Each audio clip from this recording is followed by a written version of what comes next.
আসসালামু আলাইকুম এভরিওয়ান। আমি বর্তমানে যেই লোকেশনটায় আছি এই জায়গাটা হচ্ছে চাঁদপুর জেলার মতলব উত্তর উপজেলার বাগানবাড়ি ইউনিয়নের খাগুরিয়া গ্রাম। এই নদীটির এই পাশে যে চকটা আপনারা দেখতে পাচ্ছেন এটা হচ্ছে খাগুরিয়া থেকে নবীপুর পর্যন্ত।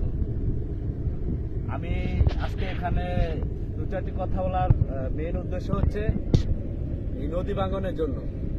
আপনারা দেখতে পাচ্ছেন যতটুকু দেখা যায় এদিক ওই দিক সব দিক আস্তে আস্তে ধীরে ধীরে ভাঙতে ভাঙতে নদীর তলদেশে হারিয়ে যাচ্ছে।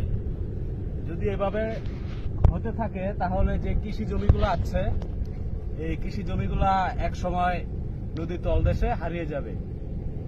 তবে আমি এই কথাটুকু বলতে চাই, নদীর তীরবর্তী যে গ্রামগুলো আছে বিশেষ করে হাপানিয়া, খাগুরিয়া, নবীপুর এই এলাকার বেশিরভাগ মানুষই কৃষি নির্ভর জীবিকা নির্বাহ করে।